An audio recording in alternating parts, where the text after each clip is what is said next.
Welcome to the It's Time podcast with your host, Professor Dale Feinauer, from the University of Wisconsin-Oshkosh College of Business Graduate Programs.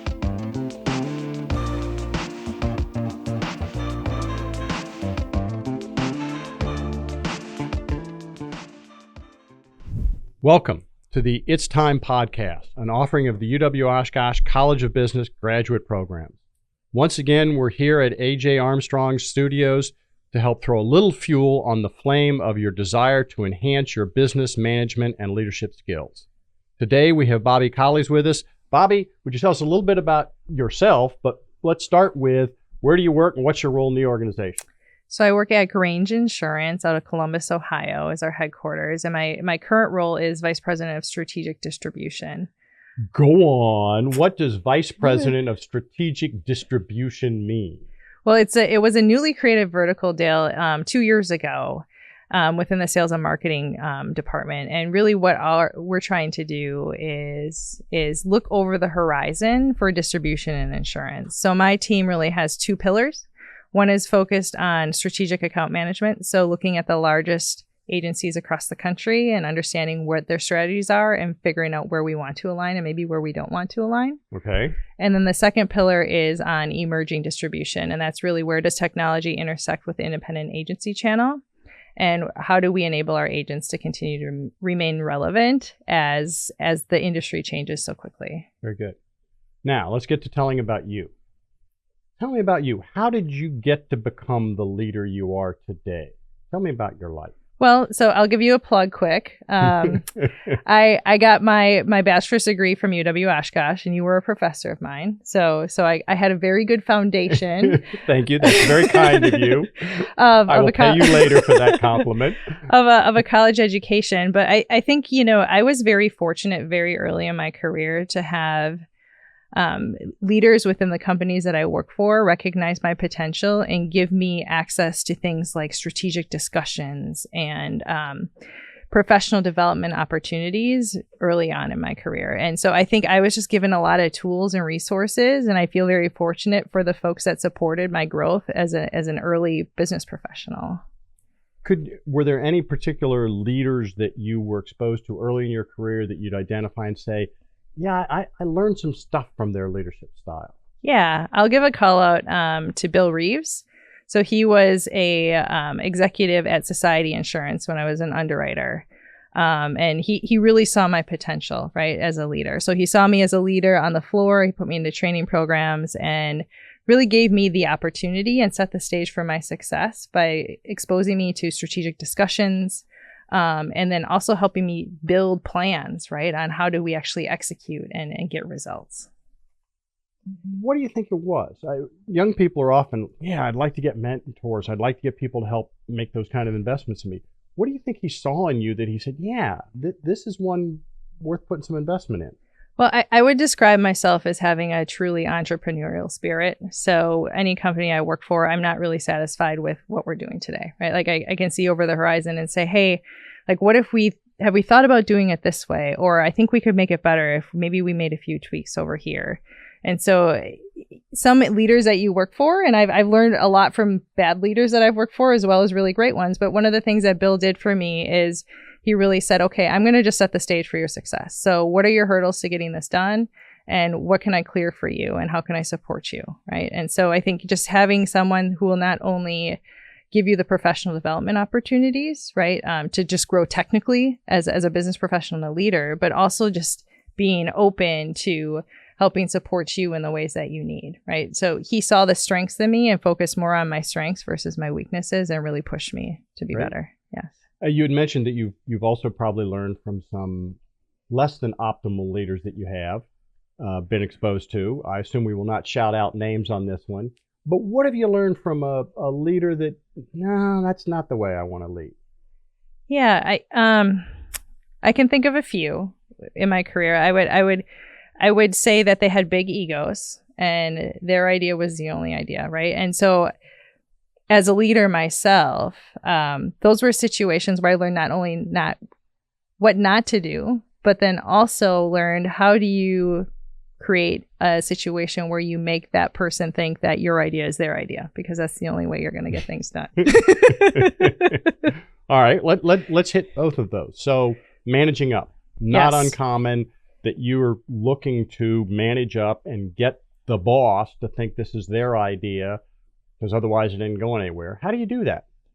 Well, I think there's a few things. Number one, establishing trust, right? So just knowing that you have their back is very important. But then also the credibility piece and gaining allies. I will be the first to say I hate the political game. Like I absolutely loathe it. It's probably my biggest derailer as a leader myself. But what I will say is you really need to figure out how do you navigate an organization and where there are alliances and where there aren't, right? And so making sure that you understand how the dynamics of a leadership team work can really play in your favor, and just how do you get things done, right? Okay. The other piece of that you noted was then how do you create an environment where other people can do the flip and can challenge you, and it doesn't have to be their idea. How do you create that environment where the people that are following you are, oh, it doesn't have to be Bobbie's idea? Yeah, so I think my biggest piece, and I think a lot of leaders struggle with this, is being as vulnerable with your team as you possibly can, and letting them know what your weaknesses are and where your strengths are. And you're willing to own, hey, I got some weaknesses. Yeah. And that's okay. Yeah. And I often am very intentional about just saying, hey guys, this is an idea I have. Like, red team me. And when I say red team me, poke holes in it. Tell me what I'm not thinking about. Because I only have that one perspective, is Bobbie's perspective, right? But there's 5 other people at the table who have seen different things in their career, and they might be seeing different things in the market that I don't even see. So you just have to almost set the stage to allow for people's ideas to flow freely without any critical reviews of what they're saying to you, right? So you specifically ask for critique of an idea that you throw out there. Yeah. Like, hey guys, this is the idea I have. What am I not thinking about? What could go wrong? What's the worst thing that could go? So you not only invite feedback, but you encourage feedback of how could this be a dumb idea? Yeah. Am I crazy? Am I crazy for thinking this? This may be a great idea or it might be stupid. Help me figure out which it is. Yes. Okay. Interesting. And how does that impact your staff? My teams, and I've built, I would say 5 or 6 teams over the years in my career with my position changes. And I do feel like the dynamics within those teams have been just fantastic. And there's just this, I'm trying to look for words, Dale. And I hate buzzwords, but there's just this synergy, and I hate that word too, but I can't find a different word. But there's just this synergy that comes to light when people feel like they're in a safe space, right? So really creating that safe space and being vulnerable, I think really maximizes the potential of the team, because everybody is given the permission to come up with ideas that might be bad, but also they're given the permission to critique ideas, right? So people, the ideation and the innovation that comes out of those types of teams is amazing, because there's things that you harvest when you allow people to be vulnerable and they're comfortable being vulnerable that you would never get to an environment with like an autocratic leader with a big ego. And that's been something I've been trying to be very intentional about, is the other buzzword, servant leadership, right? But how do I best set the stage for success and the success of not only my team, but my organization and the folks that we work with, whether that's internally or externally? If I heard it right, it's safety and it's vulnerability. But if I heard this right, it's both you're sharing your own vulnerability, but creating that safe environment where other people can also be vulnerable. Yeah, absolutely. And it's both of those that you find leads to the synergy of being able to generate and critique ideas. Yeah. And our organization stood up an innovation team about 3 or 4 years ago. And one of the things that we had to do was give people permission to think outside the box because they're so used to thinking inside the box. So we started doing like brain exercises, right, to get people to think differently. And that's been something that even just opening up an ideation session with a team has been very beneficial because folks tend to just swim in their lane. Right. Right. And you almost have to train the brain to think differently. And even though it's a safe space, how do you get people to think outside of the little insurance box we've been living in forever? The old school thinking was that you put really bright people who've had amazing professors who you put in these high-level positions. They're the geniuses. They're in charge. They make the decisions. What's wrong with that? Why shouldn't you just be making all the decisions? Obviously, you're smart, creative. You've been promoted. From a leadership perspective, Dale, I believe that the best ideas come from the people who are actually working in the trenches. And so my job is to be able to look over the horizon and say, hey, guys, these are the trends I'm seeing. Or, hey, I think, the industry might be going in slightly over in this direction, but how are we as an organization going to react to that? Or what ideas do you have on how we can make sure that we remain relevant as we see, the digital world kind of insert itself into the insurance world? Very good. Yeah. That makes sense. Yeah. We're talking about managers that you learn from in terms of what not to do. You identified not having such a big ego that everything has to be yours. Any other lessons you took away from suboptimal leaders? Yeah, well, I think there's other leaders too that I've worked for that just haven't been confident, right? And maybe were put in positions where they earned it because of maybe their technical skills, but not necessarily their leadership skills. And those have been really difficult situations to be in as well, right? Because as I'm trying to set the stage for success for my teams, right, it's how do I help manage up to those leaders, right, so they can help set the stage for success too as I'm doing it. So the managing up, I think, has been the most difficult piece of growing as a leader in any organization that I've been in. Fascinatingly, I think you've just identified two problems that leaders can have, and one's having too much ego, everything has to be their idea, and too little ego and a lack of self-confidence. Yeah. How do you identify where you are on those? How do you balance those two? Sounds like you... It's a fine art. I don't even know if I can explain this in words. I think just being very true to understanding what is the mission and vision of the company that you're working for, and the core values of the company. If you can identify with all of those and really have the best interests of mind of the organization that you're working for, not the best interests of Bobbie, I think that takes away a lot of the ego piece. But then also having the confidence and the credibility within the organization to be able to set the stage for success for those people that you work for. And quite frankly, for anybody who has a really great idea, who could bring top line or bottom line results to the organization. Interesting. Cool. I think you expressed it in words. Yeah, I hope so. What was your first leadership role? My first leadership role was an underwriting manager at Society Insurance. I think I had a team of 6 direct reports, and I was transitioning out of being their peer on their team into a leadership role. So you had been a peer. You're a female. You were how old? You're not supposed to ask women how old they are. You were how old? Not quite 30. Not quite 30. So you're young, female, had been a peer, and now you're their leader. Yes. Generally in our society, unfortunately, those are not things that tend to make it easier to be a leader. Yes. How'd you do it? I had, at that point in time, I had a female leader myself, which you might be interviewing on one of your podcasts, Holly Lifke. We have interviewed Holly. Yes. So she did a really good job, I think, of helping me understand how the dynamics are different for women than men in leadership. The peer to manager, it was an easier transition than I thought it was going to be, Dale.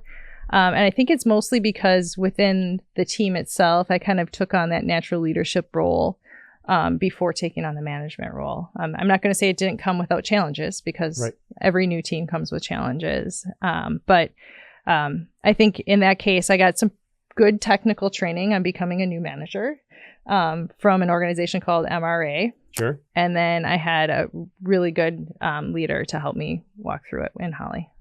We'll cycle back to the woman, the female side.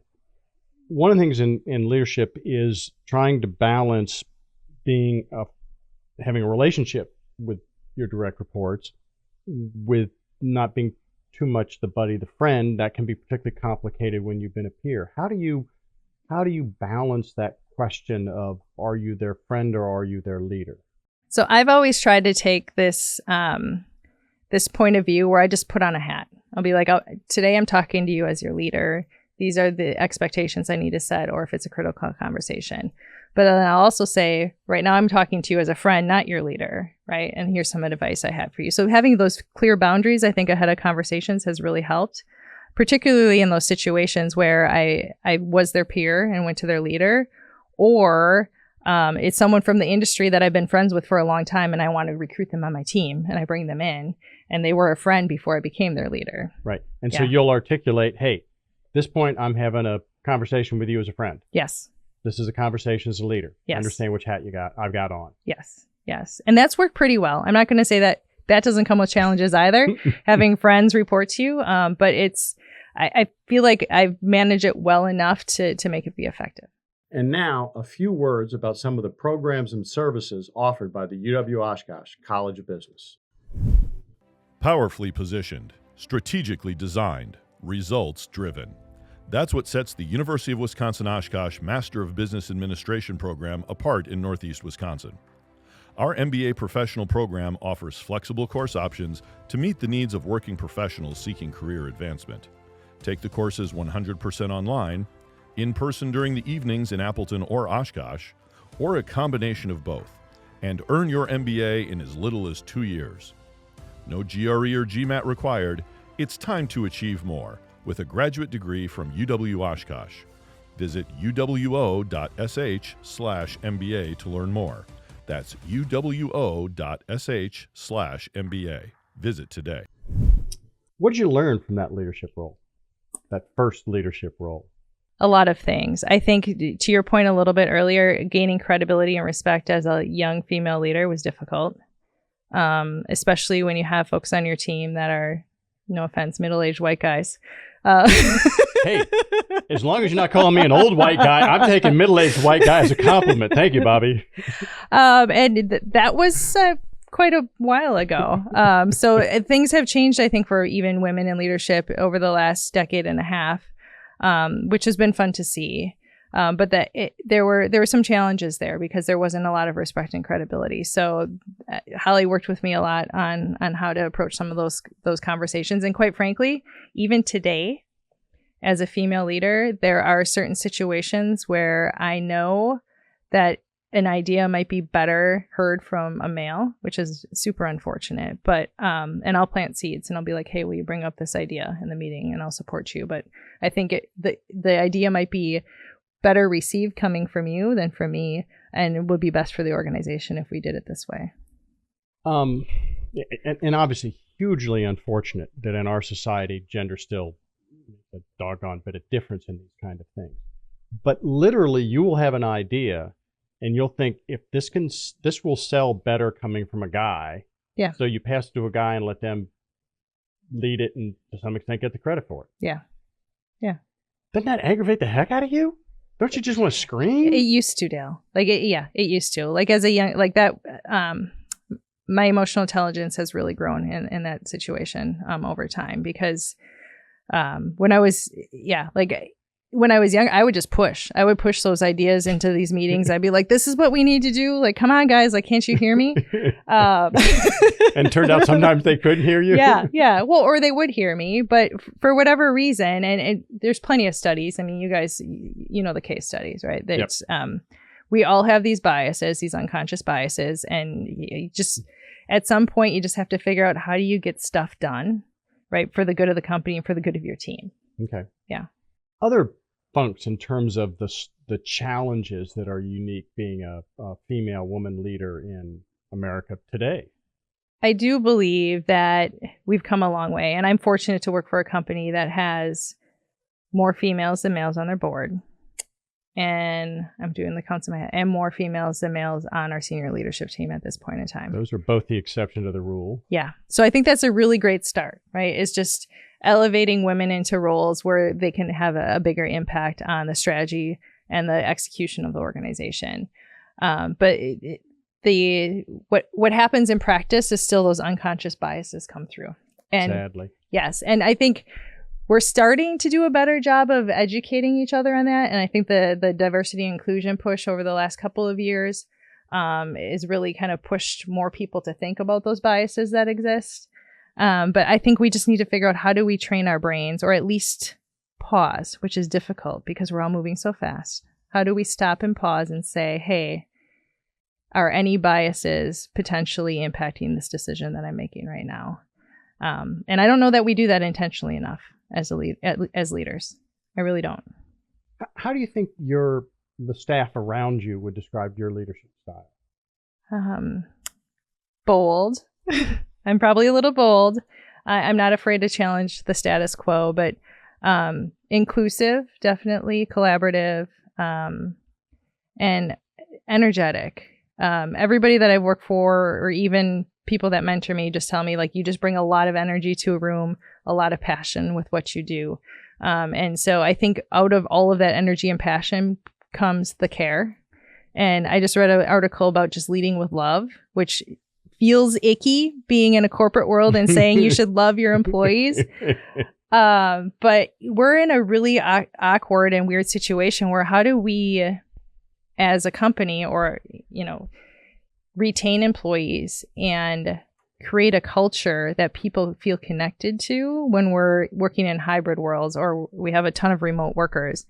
And so I think that article hit me in a different way, because in the past it was, Google has slides and they have, ping pong tables and so has, beer 30 every Friday where they're having happy hour with their employees. But that's kind of stuff, that connectedness isn't happening anymore.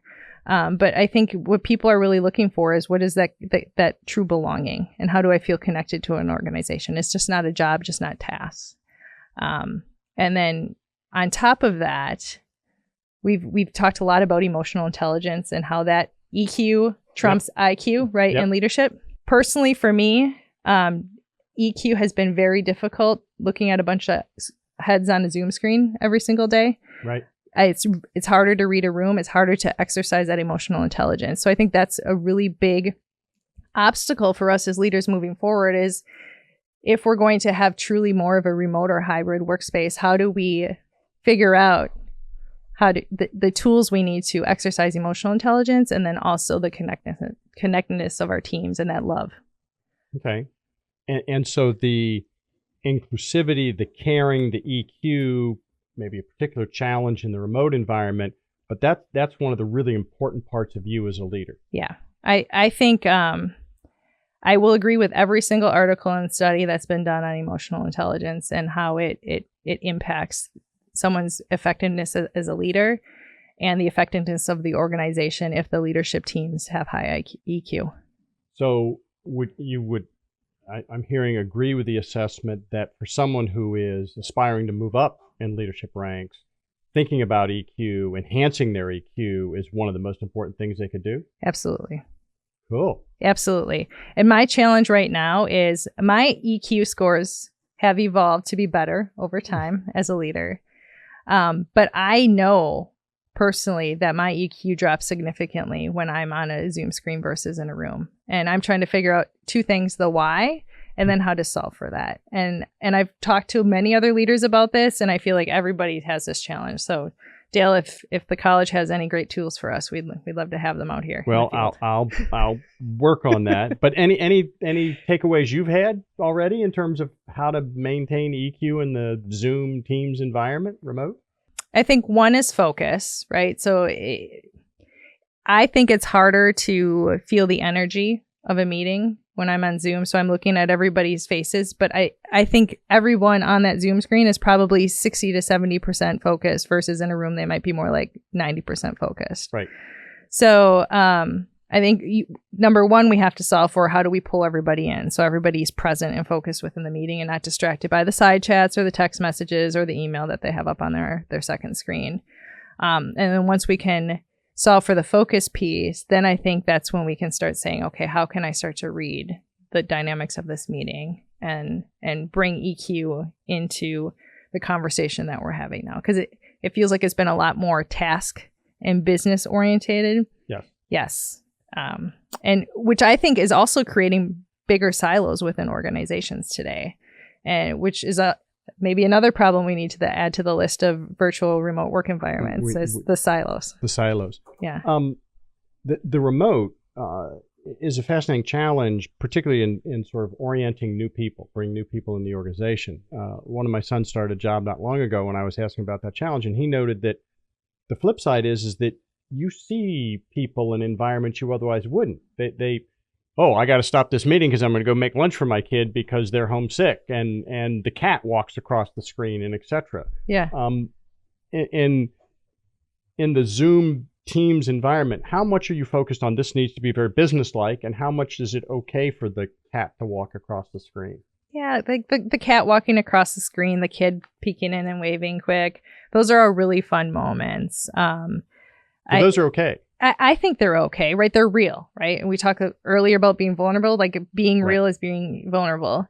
And we're making a concerted effort to try to have, the 5 minutes of small talk, before we start the actual business meeting, and having a very clear agenda before we walk into a meeting, so we know what we want to accomplish.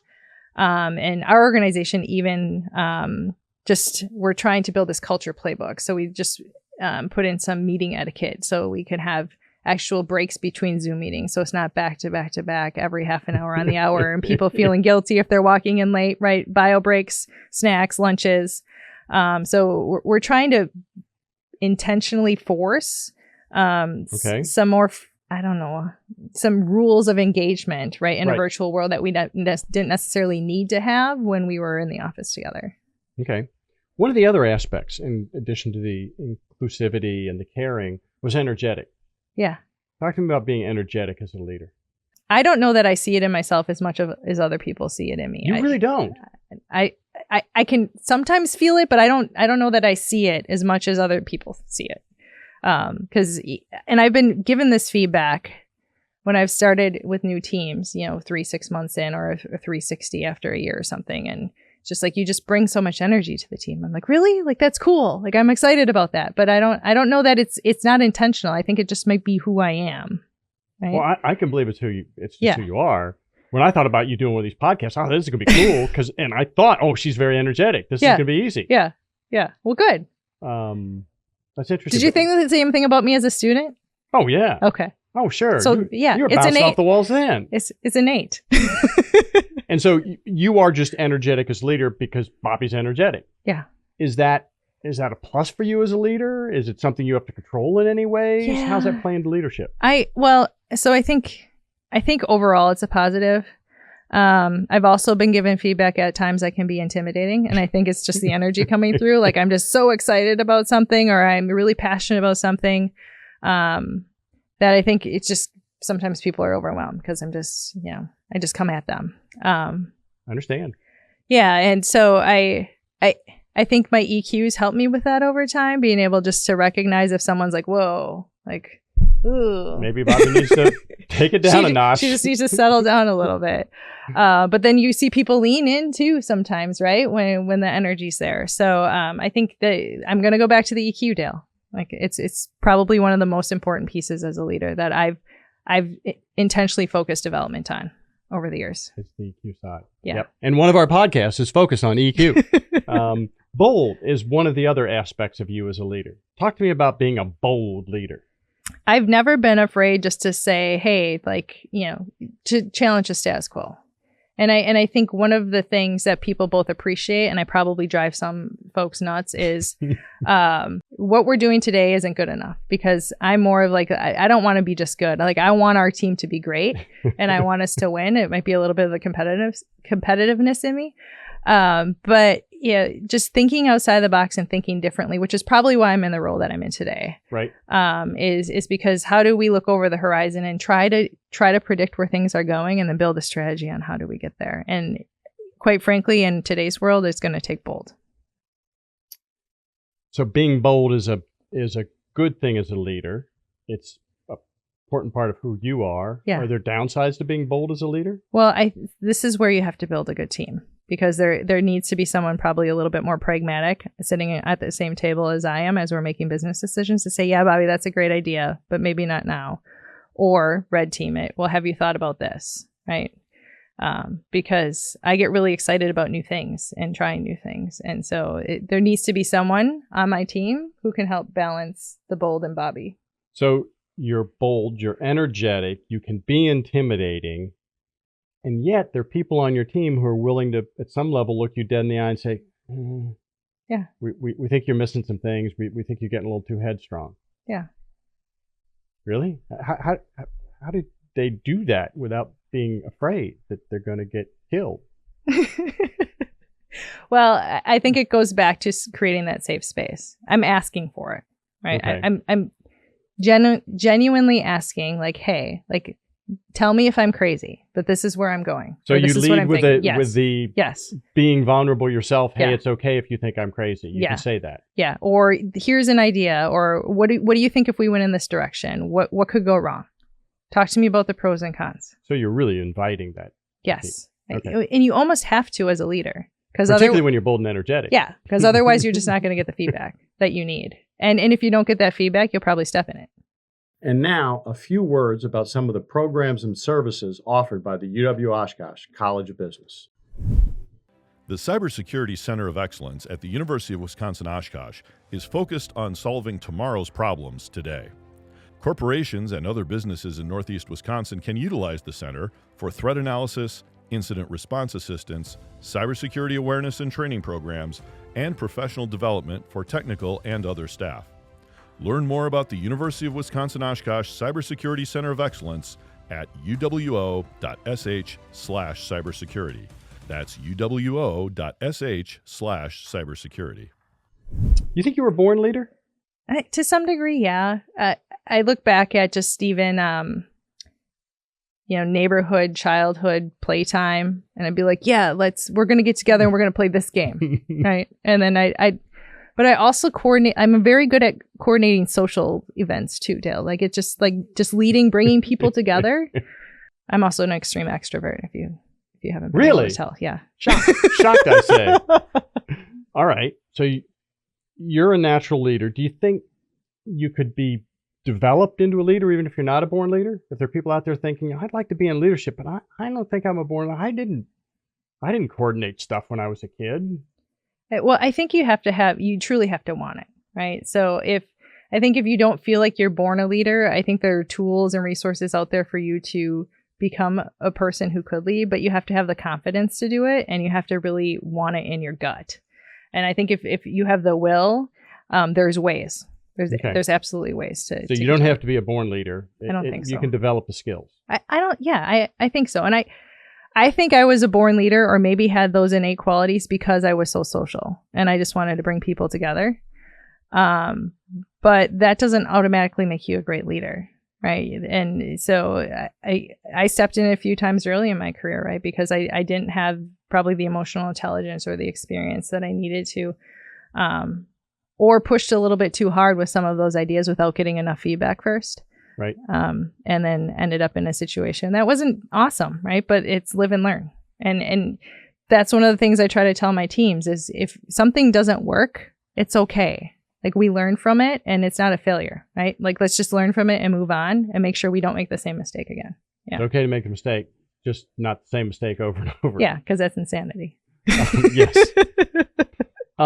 It sounds like, correct me if I'm wrong, that self-reflection, some level of self-awareness is an important part of developing as a leader. Yeah, the self-awareness piece is big. And when I'll go back to my society days when I talk about having like the tools and the resources available at an early age as a leader. Like I got a Hogan personality test assessment done very early in my career, which brought to light some things that I knew about myself, but really didn't know about myself until it was on paper in front of me. And through that process, I worked with Right Management, which is in the Valley too. Yep. Great organization. Yeah. Lisa was my leadership coach. We put together some really great, development plans on how do you work on your derailers and also enhance your strengths. And so that was a really great exercise for me. And that was early 30s, right? So I'm super fortunate and lucky that I got exposure to that stuff early. And you've kind of bounced into some of this, but do you think of leadership as more an art or a science? Yes. Go on. Yes. I think that there are pieces of it that are scientific, right? So as we just talked about, you have innate qualities. And if you can actually harvest those, so if you think of Myers-Briggs or any other personality assessment, understanding who you are is true. And you're going to fall back into those under stress. So understand what your derailers are, what your behaviors are naturally. So then that brings you to the art. So you know who you are, but then how do you massage those pieces of who you are to be the best leader you can for the team that you're in? And that could be a little bit different depending on the situation of both the organization, the maturity of your team. You might massage it differently. And that's where the art of leadership comes in my opinion. You're obviously very busy. You've got a lot of irons in the fire. You're well up the organizational food chain. I'm assuming you don't spend a lot of the day bored trying to figure out what you could possibly do with your time. How do you find time to take care of you? How important is self-care in the mix of things you need to do as a successful leader? Well, that's the foundation, right? Go on. So it takes time to learn, I think, what are the things you need to do as a grown adult to make sure that you're supporting yourself the best way you can with self-care. So there are things I know I need to do to keep myself sane. One of them is regular exercise. I choose running right now because my body still allows me to do that. And then you just trying to fill myself with food that's, good fuel and not garbage. But that's the foundation to all of that other stuff. So if I'm not eating well, if I'm not making time to exercise, my ability to be focused and be on my A game as a leader isn't there either. So when that stuff fails, then my leadership isn't as great. So being good at exercise and diet are important leadership skills. Absolutely. Take care of your body first, right? Because that fuels your brain too. Okay. Exercise, diet, I'm guessing sleep? Sleep. Yes. And to some degree, I'm not going to push meditation on folks, but just taking time to self-reflect and taking moments of time where you just, I clear my brain. I just take time where I just don't think about anything for a little while. Most of the time that's when I'm running. So I can do that while I'm running and just clear everything out and just think about nothing but what I'm seeing and what my body's doing. But those moments of pause and allowing yourself to shut off actually, I think, help fuel your performance later. I agree. And I'm old enough that the running isn't really an option, but swimming is. And I think of that time when it's just me and the black line on the bottom of the pool. Yeah. And it's great self-reflection, introspection, time for yourself. And I am a fan of meditating. So, I think that does relate to EQ. That ability to control your own emotional state. Mm-hmm. How do you do that? How do you control your emotional state? Walking into a meeting and not being overly on or not being overly down. How do you do that? I think it's just anticipating, right? So a little bit is I know what to anticipate going into a meeting and mentally preparing for how you're going to react. I can't say that I do it well all the time. So in the situations, you can feel your body being emotionally hijacked, right? So I'm getting I'm not agreeing with what this person's saying, or they're being overly critical and I'm getting a little uncomfortable. Many times I'll just try to walk away from the situation and divert that conversation for a later time, because we all know if we sleep on it, we wake up the next day, it's a little bit less emotional. It might take 2 or 3 days if it's a really heated situation. But I think knowing your body and being able to pause and say, hey, you know what, I think we should just table this and talk about this next week. I appreciate your feedback and we'll wrap back around. Those are really good ways to exercise EQ, even though you're not being stable in the moment. Because you're going to recycle it back to when you can be stable in the moment. Yes. Mentors. From what you've said, I think it's important for folks to have mentors. Advice for young folks that are new in leadership and are looking to acquire mentors. How does someone do that? How do you manage the relationship with a mentor? Yeah. So my boss right now, Jill Wagner Kelly, one of the things that she talks about is having a personal board of directors, which I love. I just love the concept. Interesting concept. I've not heard that before. It makes perfect sense. And so I think mentorship's really important, but having a mix of mentors is also important. And that comes into the thought process around diversity of thought, right? And having different levels of care from the people within your personal board of directors. Like, one might be a close friend. One might be, a colleague or a peer. One might be, for me, like just a woman leader in a different industry, right? Just to get a different perspective and starting to seek those out. Finding them can be difficult. I think use your resources wisely. Bill Reeves, one of my early leaders, said, use every resource available to you, Bobbie. Every resource available to you. Take advantage of every single one. And so when you think about your network and the folks that you're seeking, right, for mentorship, trying to say, okay, these are the goals that I have for myself, and talking to people that might have access to those types of leaders and saying, who would you suggest I talk to as a mentor? And so you're building the network A to B to Yes. C kind of thing. Yes. What's the hardest part about being a leader? The hardest part about being a leader, in my opinion, is the thought of failing the folks that you work for. I think I worry about, am I setting them up for success and developing them in the best ways that I possibly can? And so if I'm ever find myself in a situation where I don't think that I'm capable of doing that for the team, I feel like I probably have to step away and go look for a new role. Just because that's what's most important to me in my heart. Is this the flip side of being authentic? That it's good to be authentic, but the downside of being authentic is you're going to worry about whether you really are the right person and caring enough? Yeah, I think so, to some degree. And this, I've found myself, Dale, in organizations where I think my values align really strongly, and then organizations where the value alignment wasn't quite there, and that impacted my leadership, right? And so I think even if you think through, what are your personal values? What do you value most in a culture, in the folks that you work with? The best success that I've had as a leader and the most fun I've had in my career are those roles where I feel like the value alignment is there. And that's the same in your personal relationships too, right? Right. Absolutely. Yeah. Talk to me about that alignment. The alignment of the values that you have, that an organization has. How do you know going into a job where there's going to be that kind of alignment? I think just asking a lot of questions about the culture and the political environment will give you a lot of insights into what do the values of the organization look like. And then also just talking about, like, how do you get things done, right? Like, tell me if I want to do X in this new role and take it from start to finish through execution, how would I have to approach that?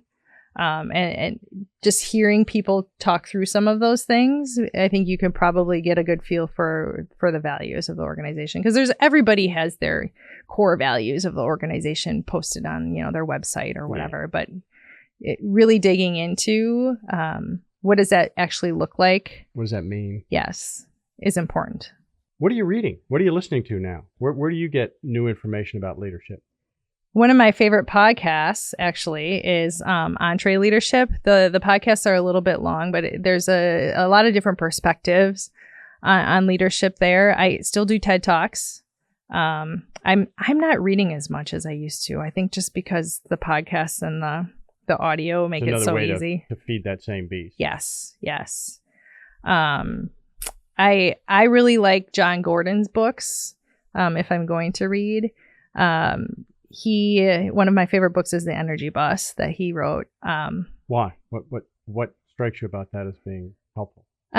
It just really talks about aligning the people that are on your bus with your level of energy. So coming from someone like me, and he talks about energy vampires and those that are going to suck the energy out of you as a leader, and how to get them off your bus, and how to invite more people on your bus that will give you energy. And he has a full series of books that talk about planting your seed in an organization, and how do you how do you nurture that seed to help it grow and in yourself as a leader. And quite frankly, his books are short and sweet, so I can sit down in an evening and get through it and then have some key takeaways. And I've used a lot of his books for team building. Okay. Just to help our teams come closer together and feel like there's more meaning in the work that they're doing.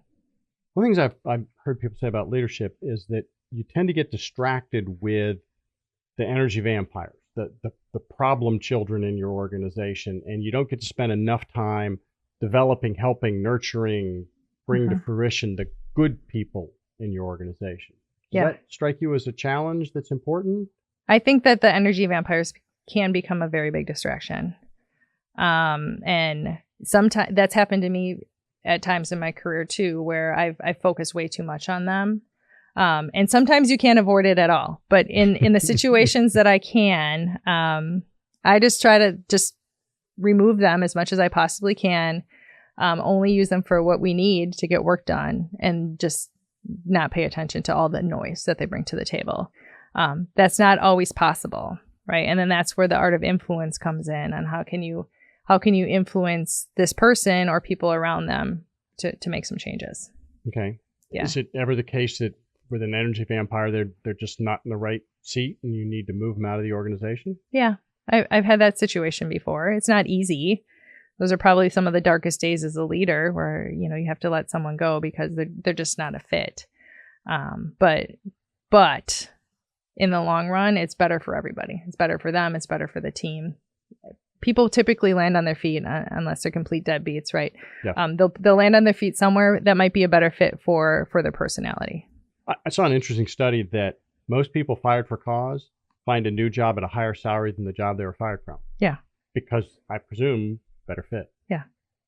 You had mentioned that in those cases where there was alignment, it was both more fun and you were more successful. Yeah. Those two dots tend to connect? More fun, more successful? Yes. Why? I think that if you truly love what you're doing and you like the people that you work with, and you wake up and you're having fun every day, you're just going to drive success harder. Because why wouldn't you? Like, if you wake up every day and you're like, ugh, I don't want to go to work. This is, it's boring. Like, you're not going to put as much passion and energy and work into the end goal as you will when you wake up and you're like, yay, I get to go work with these awesome people. We're doing fun things. It's a great culture. We're laughing together. We're crying together, but we're in it together, right? What do you look for in a leader when you're looking to promote someone into the leadership ranks? What tells you that might make it? A few things. Technically, from just a business standpoint, can they think strategically at a higher level? Or can I develop them to think strategically at a higher level? And then, but most important is I'm going to circle back to the care and the EQ, right? Will they genuinely care about the people around them and that are working for them? And what does their emotional intelligence look like? Because that's going to bleed into everything that they do, and they're not going to be effective if they don't have a high enough EQ to help them read the folks that they're working with, right? Whether that's around them, below them, or above them. So are there folks that might come to you and express a desire to move into leadership that you would conclude this just isn't going to be a good fit? You really shouldn't be a leader. Yeah, well, I don't. Again, we talked a little bit earlier that we think that leaders can be developed.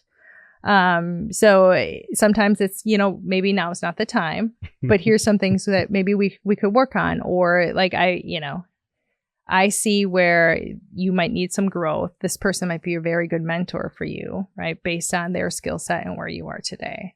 So kind of pointing people in the direction to help them develop, but then they also have to own it. Okay.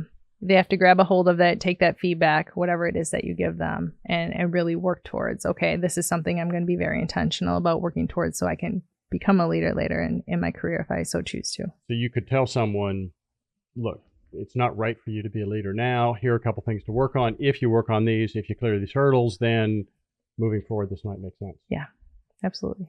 What's the most fun part about being a leader? What's cool? Seeing folks that you invested in progress in their career. Like if I think about some of the folks that I impacted early in my leadership, right? One of them recently reached out to me on Facebook. I haven't talked to them in 12 years, right? And just said, hey, you said something to me in a meeting in whatever year, and it inspired me to do this. And because of what you said, it nudged me in this direction, and I'm here today. And I just wanted to say thank you. Like, those are the moments that I think give me like the most satisfaction in as being a leader, just seeing other people be successful just because you helped develop them or nudge them or gave them a little bit of advice that put them on a different trajectory that they might not have been on. What would you say to an owner or someone up the organizational food chain that says, well, that all sounds nice, Bobbie, but we don't have you here so you can feel good about your impact on other people's lives. We have you here so we can make more money. So we can grow the organization. Yeah. Well, so you're not the kind of leader we want. We want one who's going to focus on. Well, I want to grow the organization too, Dale. I'll just throw that out there because I want us to win. But here's what I'll say. Investing in the folks on your team and setting them up for success is ultimately going to lead to that top line growth that whoever up the chain is asking for. And that's really what matters is making sure that they're set up for success. So I'm hearing that to be, in some ways, a great leader, you really need to own and genuinely care about the people who report to you, want to see them grow and develop, and that doing that is going to result in a more successful organization in the long run. Yeah, absolutely. Leadership right there in a nutshell. 5 seconds by Dale Feinauer. Why did we need an hour podcast? I'm just summarizing what you said. Let me be clear on who owns those concepts. That was out of you, not me. Words of wisdom to young leaders coming up today. What as we're wrapping this up, what golden nuggets of thought might you put into the head of somebody who's thinking of or new to leadership? I would say 2 things. One, self-awareness is super important. So figure out how you can discover who you truly are and what your derailers are. And then 2, work on your EQ. The technical skills, yeah, you have to have those.